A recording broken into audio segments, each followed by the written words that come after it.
Very good morning all. आज के इस लेक्चर में हम प्रैक्टिस पेपर को करेंगे। प्रैक्टिस पेपर इसलिए ज़रूरी है क्योंकि प्रैक्टिस पेपर आपको एक आइडिया देते हैं कि जो फाइनल एग्ज़ाम होगा वो किस तरह का होगा। तो आज का लेक्चर शुरू करते हैं। Question number 1, subject matter of what should be a real science, normative science, natural science, none of these. क्या होना चाहिए का विषय वस्तु है वास्तविक विज्ञान, आदर्शात्मक विज्ञान, प्राकृतिक विज्ञान, इनमें से कोई नहीं। हम जानते हैं क्या होना चाहिए हमें एक आदर्श बताता है कि भविष्य में किस तरह का चीज़ें होनी चाहिए, तो ये एक आदर्शात्मक विज्ञान है।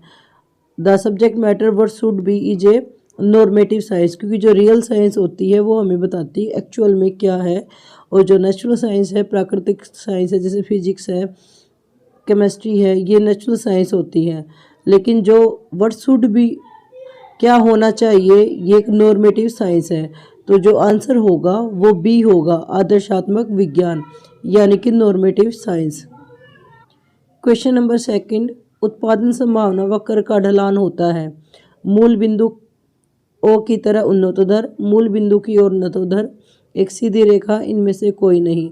Slope of production possibility curve is convex to the point of origin, a straight line, concave to the point of origin, none of these. तो जो स्लोप होती है प्रोडक्शन पॉसिबिलिटी की कर्व की, वो नतोदर होती है मूल बिंदु की ओर। जो प्रोडक्शन पॉसिबिलिटी कर्व होता है वो ओ बिंदु की तरफ नतोदर होता है। इसका रीज़न ये होता है कि जो margin rate of technical substitution होती है वो लगातार बढ़ती रहती है। तो जो आंसर होगा वो बी होगा, मूल बिंदु की ओर नतोदर। इंग्लिश वर्जन में, इंग्लिश मीडियम में इसका जो ऑप्शन है वो सी है, concave to the point of origin. Next question, third question, margin utility में भी ऑप्शन गिवन है positive, negative, zero, all of above.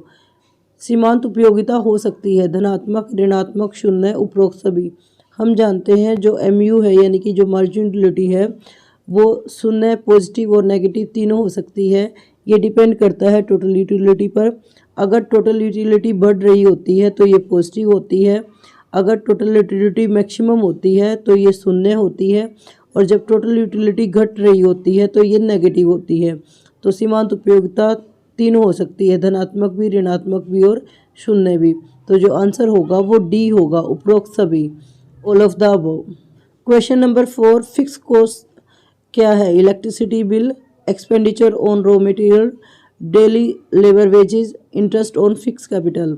बंदी लागत कौन सी है? बिजली का बिल, कच्चे माल का धन, कच्चे माल पर खर्च, दैनिक श्रम की मजदूरी, स्थायी पूंजी पर ब्याज। फिक्स कॉस्ट से अभिप्राय ऐसी कॉस्ट से है जो उत्पादन शून्य होने पर भी शून्य नहीं होती, यानी कि एक उत्पादक को वो कॉस्ट बियर करनी पड़ती है चाहे उत्पादन जीरो है या मैक्सिमम है।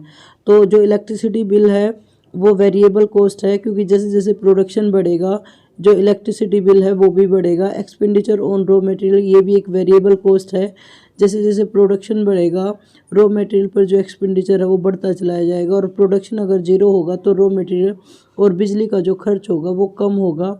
सेम डेली वेजेस जो लेबर होते हैं उनकी मजदूरी भी तभी ज़्यादा बढ़ती है जब उत्पादन ज़्यादा होता है।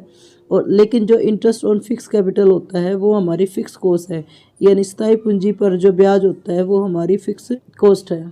Fix cost will be interest on the fix capital. तो आंसर होगा D. Next question, choose the correct equation. TR equal है AR डिवाइड Q, जो कि गलत है क्योंकि जो AR होता है वो होता है TR by Q।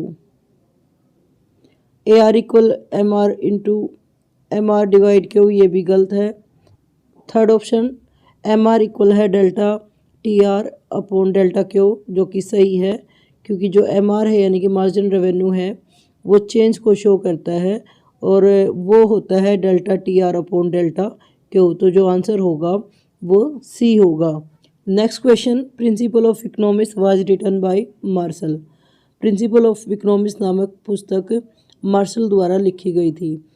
N indifference curve, an indifference map is a map that represent indifference करो, मतलब जो मानचित्र है, इंडिफरेंस मानचित्र है, वो एक से अधिक तटस्थ वक्र को शो करता है। तो जो आंसर होगा वो होगा मोर देन वन।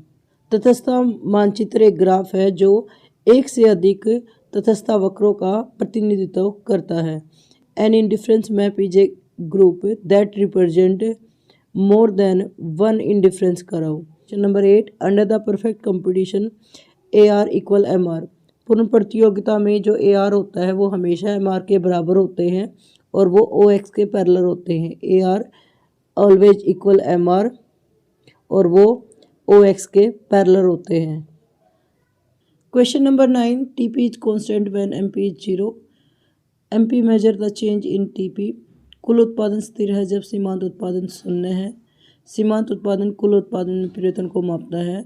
दोनों ही सही हैं और R A की सही व्याख्या करता है। तो जो इसका आंसर होगा वो A होगा, क्योंकि जो टोटल प्रोडक्शन है जैसे वो इंक्रीज होता है, हमारा जो MP है वो भी उसके अकॉर्डिंग पॉजिटिव या जीरो या नेगेटिव होता है। तो जब ये कांस्टेंट होता है MP, जो MP होता है वो भी जीरो होता है। जब ये घटना शुरू करता है टोटल प्रोडक्शन, उस टाइम पे जो MP है वो नेगेटिव होता है। तो जो MP है वो TP की स्लोप को मेजर करता है, यानी मेजर करता है कि TP में कितना चेंज हो रहा है। तो दोनों ही सही हैं और R A की सही व्याख्या कर रहे हैं। तो जो आंसर होगा वो A होगा। Question number 10, negative MR is possible when price is falling, price is declining. Under perfect competition AR MP and both are constant. यह इन्होंने MP दे रखा है, लेकिन हिंदी में पूर्ण प्रतियोगिता के अंदर औसत आगत, औसत आय दोनों स्थिर है। तो यह MP नहीं MR है। और नेगेटिव MR पॉसिबल है जब प्राइस डिक्लाइन होता है। Both are correct, but R A की सही व्याख्या नहीं करता। In perfect competition AR always equal MR, ये बिल्कुल सही है और वो जीरो के OX के पैरेलल होते हैं। लेकिन जो MR है वो परफेक्ट मोनोपोली और मोनोपोलिस कंपटीशन में डाउनवर्ड होता है, डिक्लाइन होता है। और इस वजह से दोनों ही सही हैं, लेकिन दोनों अलग अलग हैं और R A की सही व्याख्या नहीं करते। तो जो आंसर होगा वो B होगा। B part, macro economics study of a whole economy, of a industry, of a firm, none of these. हम जानते हैं जो मैक्रो इकोनॉमिक्स है वो होल इकोनॉमी की स्टडी करता है। तो जो आंसर होगा वो A होगा। समष्टि अर्थशास्त्र संपूर्ण अर्थव्यवस्था की स्टडी करता है। एक फर्म और एक उद्योग की जो स्टडी होती है वो माइक्रो इकोनॉमिक्स में होती है। तो मैक्रो इकोनॉमिक्स यानी कि जो समष्टि अर्थशास्त्र है वो संपूर्ण अर्थव्यवस्था की स्टडी करता है, इसलिए जो आंसर है वो A है। इस वीडियो में हम एक एक नंबर के क्वेश्चन कर रहे हैं, MCQ question, true false, filling the blanks. Next video में हम न्यूमेरिकल क्वेश्चन को करेंगे। तो question number 19, who issue 1 rupees note in India. Option है RBI, government of India, commercial bank, Haryana government. हम जानते हैं जो 1 रुपये का जो नोट है वो भारत सरकार जारी करती है। तो जो आंसर होगा वो B होगा, government of India. Question number 20, marginal propensity of consume is equal to delta Y upon delta C upon delta Y, C upon Y upon C। हम जानते हैं जो मार्जिन प्रोपेंसिटी टू कंज्यूम होती है वो शो करती है कि इनकम में चेंज होने से कंजप्शन में कितना चेंज हुआ। Change in consumption due to change in income. तो जो आंसर होगा वो B होगा, delta C upon delta Y। उपभोग, सीमांत उपभोग प्रवृत्ति यानी कि MPC बराबर होती है delta C upon delta Y। Question number 21, which of the following is an example of direct tax. Option है import export tax, production tax, sale tax, surcharge on income tax. निम्नलिखित में से प्रत्यक्ष कर का उदाहरण कौन सा है। आयात निर्यात कर, प्रोडक्ट उत्पादन कर, बिक्री कर, आय कर पर सरचार्ज। हम जानते हैं जो इनकम टैक्स होता है वो डायरेक्ट टैक्स का एग्जाम्पल है। तो आय कर पर जो भी सरचार्ज लगाया जाता है वो भी डायरेक्ट टैक्स में शामिल होता है। जबकि जो प्रोडक्शन टैक्स है, सेल टैक्स है, एक्सपोर्ट इंपोर्ट टैक्स है, वो हमारे इनडायरेक्ट टैक्स है।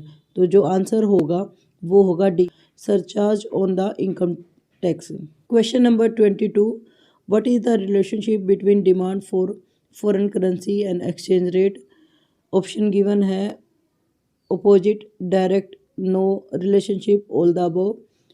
विदेशी मुद्रा की मांग और विनिमय दर में क्या संबंध पाया जाता है? विपरीत, प्रत्यक्ष, कोई नहीं, उपरोक्त सभी। हम जानते हैं कि जो डिमांड ऑफ फॉरेन करेंसी और उसके प्राइस में इनवर्स रिलेशनशिप होता है। विदेशी मुद्रा की मांग कम हो जाती है जैसे विनिमय का दर, जो विनिमय की दर है अगर उसका मूल्य बढ़ जाता है, तो जो आंसर होगा वो ए होगा, विपरीत। विदेशी मुद्रा की मांग और विनिमय दर में विपरीत संबंध होता है। Question number 23, commercial bank contribute to supply of money by the loan in cash, loan in demand deposit. यानी जो हमने साख निर्माण का प्रोसेस पढ़ा था, साख निर्माण का प्रोसेस कमर्शियल बैंक कैसे करते हैं। साख निर्माण यानी कि क्रेडिट फॉर्मेशन हमेशा डिमांड डिपॉजिट से होती है, तो commercial bank contribute to the supply of money by the loan in demand deposit. Question number 24, domestic income equal है national income, net factor income from abroad. घरेलू आय होती है वो राष्ट्रीय आय में से अगर हम विदेशों से प्राप्त शुद्ध साधन आय को माइनस कर देते हैं तो हमें घरेलू आय मिलती है। यानी कि जीडीपी जो इक्वल होती है वो होती है हमारी राष्ट्रीय आय, ग्रोस नेशनल प्रोडक्ट माइनस विदेशों से प्राप्त होने वाली शुद्ध साधन आय। तो जो आंसर होगा वो होगा विदेशों से प्राप्त शुद्ध साधन आय। Question number 25, recovery of loan is a receipt. यानी कि जब हम ऋणों से वसूली करते हैं वो किस तरह की प्राप्ति होती है? जब हम ऋणों की वसूली करते हैं तो वो हमारा कैपिटल कहलाता है। Question number 26, transfer income are not included in estimation of national income. Transfer income are not earn as a reward of rendering factory service. हस्तांतरण आय को राष्ट्रीय आय के आंकलन में शामिल नहीं किया जाता। हस्तांतरण आय को साधन सेवा प्रदान करने के लिए पुरस्कार के रूप में अर्जित नहीं किया जाता। दोनों के दोनों सही हैं। हस्तांतरण आय को राष्ट्रीय आय में शामिल नहीं किया जाता क्योंकि इससे किसी भी प्रकार की साधन सेवा उत्पन्न नहीं होती। तो जो आंसर होगा वो ए होगा क्योंकि आर ए की सही व्याख्या कर रहा है। Last question, question number 27, note and coin are backed with authority of government. Notes are coin are legal tender. Note और सिक्के सरकार के अधिकार से समर्पित धन है। नोट और सिक्के वैध मुद्रा है। दोनों ही सही हैं और आर ए की सही व्याख्या कर रहा है क्योंकि जो भारत सरकार द्वारा नोट और सिक्के जारी किए जाते हैं उसको वैध मुद्रा कहते हैं। और वैध मुद्रा इसलिए कहते हैं क्योंकि ये सरकार द्वारा प्रमाणित है और सरकार द्वारा चलाए जाते हैं। तो जो इसका आंसर होगा वो ही ए होगा। आपको ये वीडियो कैसे लगी? आज के लिए इतना ही, धन्यवाद। Thanks for watching.